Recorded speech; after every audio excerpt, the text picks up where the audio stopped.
I inherited a house that came with a lodger with a 6-year-old that is renting one of the rooms. She is upset because I have, in her words, made it terrifying to live here since I've moved in.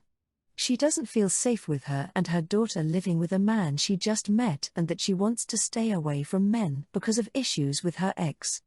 That's why living with an old woman felt so safe. BTW, this is all being communicated through notes. She's been leaving because she avoids me. I've already wrote back that she can move out whenever. She left another note saying she will, but she really doesn't want to have to, because the reason she moved in here was so her daughter could go to the school district here, and the only way she was able to afford to live here is because her lease is just for $150 for utilities and housework, and they might have to move back in with her ex. So basically she wants me to move out. I don't want to, because the house still has a mortgage that I would have to continue to pay in addition to paying for rent somewhere else. There technically is the option to get a female tenant. However, the prices for renting a single bedroom won't cover the mortgage, and I can't afford to make up the difference. Plus I'd have to deal with my grandma's things faster than I want to. Another big thing is I can avoid tax reassessment on the house if I move in within a year. Which is also why selling is definitely off the table. Comment 1. You own the house. If she doesn't like it, she can move. She's literally a choosing beggar making these statements while living there damn near rent-free. Comment 2. Okay, the lodger should have a lease in place. You need to start the process of finding out when her lease expires and give her notice to vacate, because her lease isn't being renewed at renewal. The home is yours now, and you're only obligated to honor the remainder of her lease. She feels uncomfortable in your home, so she's the one that needs to go. Story 2, using a family name for my baby's middle name, even though it's the same as a friend's baby's middle name? I recently shared with a friend my dream name for the baby my fiancé and I are expecting, and it contains family names from both of our families. She later texted me to ask if I was really using our planned middle name because it was the same as the middle name she had picked out for her baby. The middle name we both had picked is extremely common, and happens to be a family name for both my friend and me.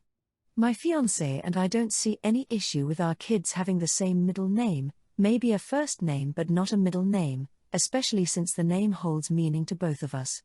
She was upset over it, and after I was hesitant to give up my family name, she passively-aggressively said she'd change her baby's name so they're not the same. I can kind of see where she's coming from, because I know she's upset that we're pregnant at the same time and said she just wants her own middle name, but it breaks my heart to think about not being able to honor my specific family members with that name, since it's been my dream since before I was pregnant, or being blamed for her having to change her baby's name. Comment 1. NTA. There is no issue with the kids having the same middle name. No one will know. She needs to grow up before her baby arrives, because this is an inane thing to be upset about. Comment 2. NTA, your friend is being ridiculous. Parents probably care about the middle names of their children, but not a single other person cares at all. People go whole lifetimes without knowing, or caring, what the middle names of their closest friends are. I couldn't tell you a single middle name of any of my cousins. Nobody cares. Story 3, I was promised a financial gift from my dad, but he died before I got it. My sisters now say I shouldn't be able to claim it from the estate. I, F30, recently lost my dad. My sisters and I are due to receive some money from my dad's estate. I brought up with my mum that my younger sister, 27, received a financial gift from my dad last year to help her with the cost of driving lessons and the purchase of a car. I was told at the time that I would get the same amount towards the cost of a car when I bought one. My mum told me to raise this with my sisters, as they had both been given financial help from my dad with buying a car and I hadn't, due to not having started learning. I brought this up with them today and asked that I receive this money from the estate. They said that it's not their fault that my dad passed away before I started to learn how to drive, and I don't have any claim to money I was promised.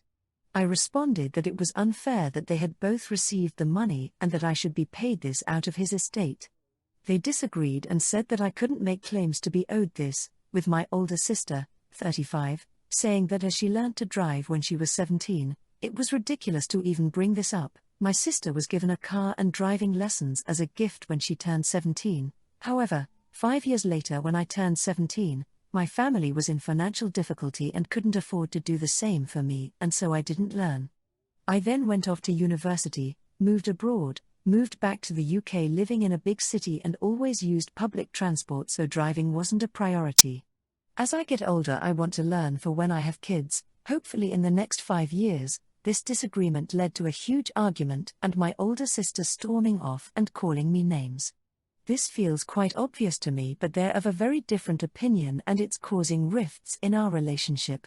Comment 1, YTA, you've had 30 years to learn to drive, okay, 15, and all of that with your father alive and willing to give you money towards a car and driving instruction costs. You're now bringing this up when it's time to divide the estate? You wasted an opportunity and your sisters are correct to point that out. Comment 2. YTA. Funny that this became so important to you after 13 years before an estate split.